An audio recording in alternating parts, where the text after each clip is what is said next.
let's talk about work. Since you just mentioned your colleague, now I think it's a good time to delve into job. What again motivated you to work with the immigration? When you then figured out what you wanted, why did you settle down to work with the END? I wanted to help people. That was first and foremost. I wanted to help people, and I've noticed that when you come to a new country and you don't have that document or that paper or whatever we want to call it in this world that tells you you are allowed to stay here, it makes life very difficult. Yeah. It makes you almost invisible. You're dead, but you're alive. Yeah. So, and I now said, and I've seen people because I also worked at a refugee organization as well before I worked in the company that I'm in now. I've just seen how it destroys families, it destroys lives. And I was like, well, if I can't do it in a mass form, if I can't be in policy immediately, and start changing policies that will affect the masses, let me just start one-on-one. And that's why I actually wanted to do it, because I wanted to make sure that I was able to help people and just give them a fair chance of life. Yeah, someone can sit back and say, oh, help people, then I need to get in touch with her and I can just get a document, I wish it was that easy. Yeah, someone can easily, interpret you helping people to mean that you jump the system, to issue out document to people. No. Could you maybe throw some light on what you really mean by help people? Do you mean maybe, for example, help them understand what the law says in order for them to live sustainably? Because also that can also be a form of help. Yeah. Many people actually do not know their left from their right in terms of what the immigration laws or rules says, to help them maybe get to a state where they do no longer need to pass through those hurdles. No, so what do you mean by help? Yeah. So that your boss in the office will not say, okay, we need to mind where we'll put her. No, yeah, I get you. No. So what I do, I'm a civil servant and I work for the government at the Dutch Immigration and Naturalization. So when I'm in my office, I do what the government expects of me. Yeah. And that's what I do. I've signed to be a person of integrity, and I want to believe that that's what I do. But of course, because family, friends, maybe people in my network know what I do for a living, there will always be questions, There will always be, hey, I heard about this policy. Yeah. Will that affect me and my documents? And that's general information. So that's something that I can share. That's not, and I would just tell you, oh no, go to this website, read this and this and this here. They want to do it, but it's not been implemented yet. But, maybe if you want to naturalize or if you want to, whatever the case might be, it would be wise to do it now. And that's where it ends. Yeah. So when I say help, when it comes to consulting people, consulting them on what would be wise for them to do at the moment, because, being undocumented is no life. This can also put you in a very difficult position emotionally, especially when you run into someone who has messed up some processes that may ultimately hinder their chances of perhaps naturalizing. And when you say messed up, the government messed up, or they messed up? No. Maybe they themselves, because they didn't know and they maybe broke some rules. I don't know what the rules are, but perhaps cross boundaries they shouldn't have crossed, and then that may ultimately impact on how their applications to maybe naturalize maybe interpreted. So being in that situation can also put you in a world where you do what the government would, but when you remove your government hat and then come back to your human hat, then you struggle sometimes to connect. So in terms of emotional and psychological balance, that comes with carrying out playing these two roles. Mm-hmm. You know, I bet one pays, and then the other one is more like freelance or something like that. Yeah. How do you marry them? So, I've been doing it for almost 5 years now. So for me, to be honest, sometimes you read some stories. Yeah.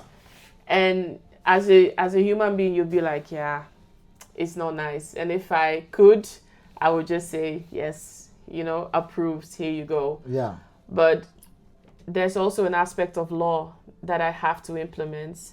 And when I see that there are some things that either were said or not said, done or not done, I switch off that part of my emotion, and I decide based on the fact that you don't meet the requirements. Yeah. You don't the things that we wanted from you, you were not able to give to us, the evidence or the whatever it was. And then, unfortunately, it's not something that we can approve, and then it's denied. So, but that, I will come home maybe to my husband and be like, oh, I had to deny somebody, I wasn't nice, but the person didn't have this. Why don't you have, I will now be saying, but you're supposed to have this. Why don't you have this? You're not supposed to do this. So it's a bit of both. Yeah, I think that's a very difficult position to be. I mean, everybody sometimes have a bad day, just like a medical doctor returning back home, and then he said, oh, today I had a bad day, I lost a patient. Yeah. These are things you cannot control, even if you want to help. Yeah. And I also know sometimes people die in hospitals because maybe they don't have insurance card. Mm-hmm. I can imagine for a health professional, you want to help. Yeah. But you can't, break the rule because you want to help. Mm-hmm. So this is a fair share of your own experience. Yeah. And it's good to also know that for you guys who work there, because sometimes people, especially immigrants, not immigrants this time, especially migrants, when they are being denied, they're like, oh, whoever that is sitting there is so heartless. Yes. Yes. And I've gotten that as well. But do you think, let's bring in spirituality here. Okay. Since you are also a reflection of that. Mm-hmm. When I see sometimes people pray about these things. Yeah. To what extent do you think you pray and maybe you did the wrong thing and you're hoping for a miracle to happen? How much does spirituality play? What role does it play in maybe someone having a stay? Because sometimes, I'll give you a practical example. Mm-hmm. So sometimes when people live, especially people from distant lands, when they move to a foreign country, you see family back home, they'll begin to pray and support and pray, God help my Peking to get this kind of thing. For example, if you're from Nigeria, but also if you're from Mexico, you also hear people in Mexico, your family in Mexico, oh, let's get this. But here, there's a rule to follow, right? Yeah, exactly. So while those prayers are there, perhaps you got your foot placed in the wrong place. Okay. Then you don't get that. Okay. So at that point, how much role does faith and belonging to a religious community play to help you stay in the context of your work? That's a loaded question, and the reason I'm saying this is because we are still in this world, and there are times that people separate those two things. Yeah. So they do whatever they can and must, maybe to get that document that they want, and then later on they now come back to their religion, to their faith, and they call it a miracle. But in the end, it was a lie that maybe was told, and you just got away with it. And you got away with it. So for those that are honest, about what they went through, Yeah. and maybe the outcome isn't as planned as it was. I believe personally that God will always make a way for you. Yeah. And Netherlands doesn't have to be your final destination. Yeah. It could be UK, it could be Canada. Yeah. You don't know where you might find yourself, where you might even be a greater person than you would be if you stayed in the Netherlands. So that's what I actually believe. And there are people that do go back, but their stories are even greater than when they would have stayed here in the Netherlands. Yeah. And that's because they kept the faith that God would do something for them. Okay. So yeah. So there's also two. Yeah, there's always a two side to Yeah. it. And speaking about going back, I want to delve a bit into how the climate and the environment is changing movements. For example, your own case, I would say the environment because it was war. But when you look back over the years, how do you think factors that shape human movement across the globe have changed? What do you think is becoming a more stronger factor? Because now there are no more wars in Liberia, right? But people are still yearning to move. Yeah. What do you think is changing or motivating movements globally? It's a lot. So apart from climates and wars, it's economical. It's just the economical condition of a lot of countries where we are from. It instigates movement out of the country.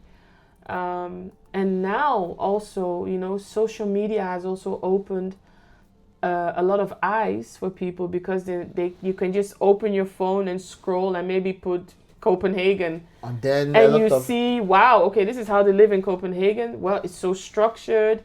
Everybody gets paid on time. I don't have to wait for my salary for 3 months. My school isn't being shut down every 3 weeks because of a protest that is happening. When I give birth to a baby, I can actually stay home with my baby for 3 months and still get paid. So a lot of the time it's an economical. It's tied to the economic situation. Yes, that is making people to say, you know what, I want to get the best out of myself. And to do that, unfortunately, I can't do it where I am. Yeah. And I want to look for greener pastures somewhere else. And personally, I'm a global citizen. I don't feel like if somebody is going to look for greener pastures somewhere else, that you have to punish the person for that. Yeah. As long as you're a law-abiding citizen, you want to work hard, you want to be the best that you can be, everybody should be able to move where they want to go. But this sounds very I wish you're running for an office already, but of course in certain environments it can also be very hot topic. Yeah. And do you think the idea of home is becoming also very fragile and more adaptable? For example, you just gave instances of how the economic situation, political instability creates conditions that want to motivate movements. Those conditions that this creates, do you think it also make people who have their ancestral roots in those countries also question the idea of home, even when they are home? So is it possible to be at home and not be at home? I think it is possible. Can you explain a bit? So to be at home and not be at home is actually what you're doing. Is when you say that, I feel like the person is making the best out of what they have at the moment, even though they would want to be somewhere else. I see. But what they have, what they can grab, what they can do, the information they can come in contact with, they're making the best of it. But I also see a lot of instances of people that say they leave home, they gather the knowledge Yeah. that they want to gather. Maybe they gather the funds, Yeah. and they still come back home and then create the home or the environment that they would have wanted before they left. Do you understand? Yeah. Like, okay, I know where I'm from. This maybe the medical field is not as advanced as I want it to be. Yeah. Like an example, I remember a Nigerian man, a very brilliant surgeon. He left the U.S., came back to Nigeria, and he opened a very remarkable clinic. And a lot of people there are now very grateful for the fact that he came back. Yeah. And he said, well, now I'm happier Yes. at home because I also contributed to making The place. which I didn't feel was so much at home. Yeah. It now feels more at home for me because I was able to contribute to my society in this way. Yeah. Yeah. I Yeah. mean, this sounds very very progressive. People returning back to help make the society better. Yeah. And I also know this can also be influenced by the kind of government back home. Yes. You know, I don't want us to really jump into politics. Yeah, I you know, understand, no problem. because it's a very murky environment, and you don't want to start talking about politics later in the day. You know what I mean? But looking back, what has diaspora life taught you about yourself? That I'm very flexible and that I can adapt. And I talk about myself, but I was young. When I give my parents as an example, they came in with we have to survive.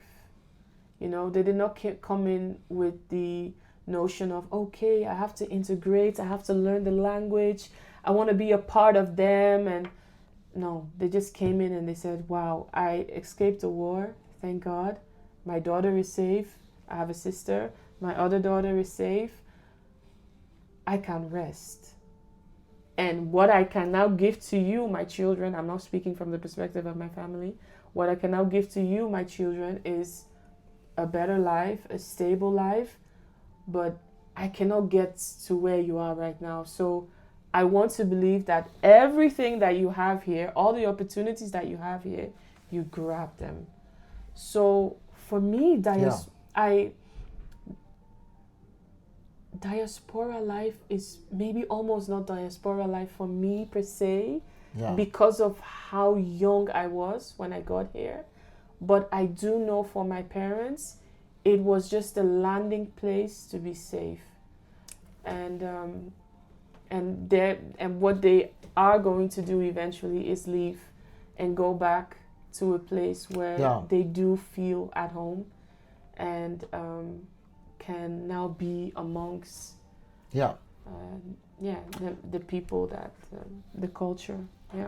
So for from what you're saying now, homemaking is like is in spectrum. You know, for some, it's provided them opportunity to fulfill to reach unmatched ambitions, and then for others it's just a safe haven. Yes, it is. That's at least for my parents. It is. I can't speak for other people. Yeah. But for my parents, this was just their safe haven, somewhere they could let their guard down and be safe. Yeah. And be at rest.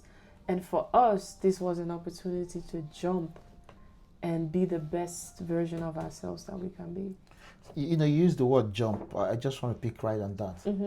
If you are born in Liberia, a child is born in Liberia and another in the Netherlands, what, on the scale of 1 to 10, what is the difference in terms of jumping in life for those two? I want to give my country grace. So I'll say the difference is maybe a 7. The reason I'm not saying it's a 10 because there are some things, some grit, some consistency. There's some stamina that Liberians, Africans, Nigerians, all Africans will understand what I'm saying when I say this, that we have that. I'm sorry, but the Western, the European, they don't just have that. You mean resilience? Resilience, the stamina to go and make sure that you make it. And that's, so I said 7. So that's 3 that is different. They can, if you should now bring that Liberian child out, that difference, he might actually jump and catch up with you. So you're saying, because of that resilience that is instilled in us as Africans. And you can see now, especially the 2nd and 3rd generation, we are going hard. Yeah, but we are bringing out the excellence. Yeah. I mean, I think what you said makes a lot of sense. I mean, if I look back at myself, but today is not about me. Today is about you. You know? So yeah. I will not go much into that. But speaking about resilience, let's talk about those 3%. You know, that's apparently is making the difference now. Is there something you would unlearn if you're given the opportunity to? You know, to take back time. You know, if you enter into a time machine now and they say, "Oh, Miata, let's spin it. What would you like to unlearn about yourself? You know, that maybe could have helped to shape your identity better." Wow, that's a good question. That's a deep question. Indeed, that is why we're here to sit in these cracks. I think what I would unlearn is that. I don't take things so lightly. And I have been taking things so lightly because, and this is with all humility, things have been quite easy for me, if I can say it like that. And I'm not like across the board. It's not like I have it's not like I had a really hard life. I think the most hardest thing that I had to figure out was maybe my relationship with my dad, because, you know, culture clash, and I was a young lady in Europe, you know. So that is another story for another time. So that's maybe one of the hardest things. But when it comes to just education, extracurricular activities, getting a job, as small as the job is, just you know, the basic things. It was just fine. I wasn't excluded from the community. So what I would unlearn is that I need to stop taking things so lightly and really appreciate the opportunities that my parents gave me and be able to want to grab them more. Because sometimes I could fall into like contentment. Yeah. Like, and then I will now be telling myself, but I don't want to be greedy. Like, you know, I don't want to, you know, but on the other hand, I'm like, no, like I have to bring out what's in me. It needs to come out, give birth, and so I can be the best version of myself. Yeah. So I would unlearn to take things lightly and be more of a go-getter. Yeah. I mean, for someone who is a lawyer and still consider herself not taking life serious. I am wondering what else it means to take life serious. I want to become Prime Minister. No, I'm just kidding. You need to redefine this for me, but there's a lot to pick from this. Yeah. And how would you, what would you, someone watching this podcast right now, navigating multiple identities, you know, struggling to find which word they really fit in, you know, trying to figure their part. What would you want them to hear right now? Yeah. So what I think I would tell them is that you do really need to find what you're passionate about, because it just makes your journey easy. But that's the difficult thing with moving abroad, you know? But that's why you need to try different things. Like I told you in the beginning, I was trying real estate, you know? There was a point I was saying, okay, maybe it's family law, because then I was now like, no, it has to be law. There's some things you just need to try. You need to explore, and you can't do that when you're staying in the same bubble. But people are scared of trying because they don't want to fail, because some failing takes them back to ground zero. So they better just remain in that situation. I mean, what do you think? Yeah, but I don't see failure as failure. I see failure as you trying and the option didn't work out, so then you try another option. So I never really see something at, okay, it failed, I did not make it, or no. It was you testing the grounds. Yeah. The ground was just a bit soft. Yeah. So yeah. now you move to another ground. Yeah. I see. And yeah, your ground was a bit soft. You could not build your house there. So you move so that you can have a better foundation. So I would, people that are watching, people that are listening, I would really say, really try and find what you're passionate about, especially as Africans, you know, Yeah. because we usually do what we're told from our parents, because a lot of the times they have their plan for us Yeah. as our children. So when you find the chance and you are abroad and you're maybe not living with your parents anymore, see what you love, see what you're passionate about. Yes. Get into networking, get into groups, and not only groups from your country. So if you're a Nigerian, also find groups that are multicultural, Yeah. so that you can hear different information. Like I was saying in the beginning, Yeah. that when you are in the same group, you hear the same information Yeah. all the time. But when you venture out, you meet different people, Yeah. you meet different ethnicities, Yeah. you have different ideas, you hear different information, Yeah. which will now help you to rise and to become a better person. And then I would say discipline. You really do need to discipline, because a lot of the times what I also see is that when people do come abroad, all the ideas and plans and visions that they had for themselves just falls to waste, because now they're in an environment where it's kind of free. You know? Yeah. You can go to Amsterdam and you Yeah. can buy weed. Yeah. You can go to the red lights and you can just pay and sleep with a woman Yeah. legally. You know, there's nobody picking you up, no police come to pick you up. It's legal. You see that maybe if you're somebody that was morally very strong, you can now live here together with your girlfriend and you don't need to be married. You know, there's so many distractions That can really make you lose your focus. that can make you lose your focus when you do move abroad.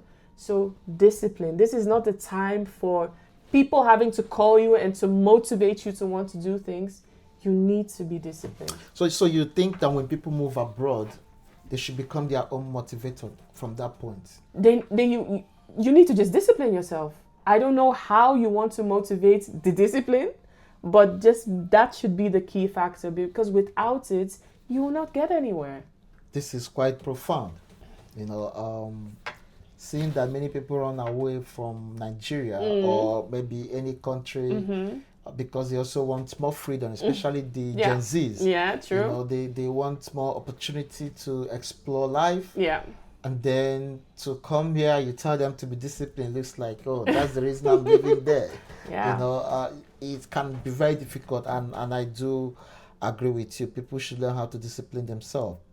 And speaking about discipline, I would like to ask you this: when you sit back and reflect, is there something about homemaking generally that continues to come back on your thoughts, that makes you feel, oh, I still need to address this? Yes. For example, you said you've not been to Liberia. Yeah. I mean, is there a hunger and thirsty for that journey to see what is like now in Liberia? Yeah. No, there is. But now when you say that, you're now speaking to the personal me. Yes. Some of the goals and dreams that I have for myself personally. And that is definitely there. So when it comes to Liberia, there are some dreams and plans I have for my country that I would love to achieve. But then also professionally, there are some dreams and goals that I would love to achieve for myself. You know, the goal is not always to stay working for an organization. Yeah. There's also a goal to venture out and be self-employed, hopefully, you know, in the future. So there are so many things that I would want to do, that I would like. But I do know that there's a time and there's a season for everything. And I know that when that time or season comes, I can now venture into it. But yeah. Good. I mean, this sounds like a very good way to begin to wrap up. Yes. But we're not going to end without me asking you this question because you work with immigration. Okay. So there's immigration rules, there's also the integration and procedures. So where does one say to himself, I have fully integrated? Definitely the language. So not the paper. I mean, this so case, because not the residence. no, because I know people. Well, I don't know them personally, but I know of people that are undocumented but that speak the language, that are integrated, that have gone to school here, but unfortunately they are undocumented. That was one of the clients that I had. He was a very young lad from Guinea-Bissau. And he came and he was one of my very first clients, very complex immigration case. He spoke perfect Dutch, went to school here because he's allowed to go to school. Yeah. But the moment he turned 18, they were going to send him back to Guinea-Bissau. Yeah. And he said, I've never been there. Like, I came here when I was young. I don't even know how it is back home, and they want to send me back. So it's really not the passport. Everybody can do their A2 and get naturalized. But language is very important. Also, having at least one Dutch friend. One Dutch person that in the midst of, that you just have one Dutch friend and you're like, okay, this is my Dutch friend. And you relate with each other one-on-one, because that's how you now also begin to understand their own thought process, their own thinking. And I think, lastly, I would say is, when you forge friendships here with people. So network is not the same as friendship. Network is it can be very strategic. You need to have some people in your network because it's also good for yourself and But when you also forge friendships here in the Netherlands, it now can relate back to how you live here, how you see yourself here, what you want to achieve, what you want to do. So I think it's a combination of those things. But Miata, you've given us a whole lot of experiences. It looks like we're just taking your life course, today. Yeah. But it's been a very insightful conversation, and it's nice to have you set the scene for this podcast. A lot of issues that you've raised in this conversation, I think we'll also revisit them through with the next guest to see also how their thoughts compare to yours. Yes. And then what also lessons we can keep drawing from this kind of series. Yeah. So it's a nice opportunity to have you here, and it's a good experience to have you begin this series of homemaking on this podcast. Thank you very much for joining today, and thank you viewers for spending time, to listen to all of this. I'm sure that a lesson or two will be drawn from these conversations, but also for a lot of people out there navigating this kind of multiple identities in a foreign soil. I believe Miata's insights has gone a long way. So this is where we draw the curtains today. And thank you for joining. Thank you for having me. Nice to have you again. Thank you.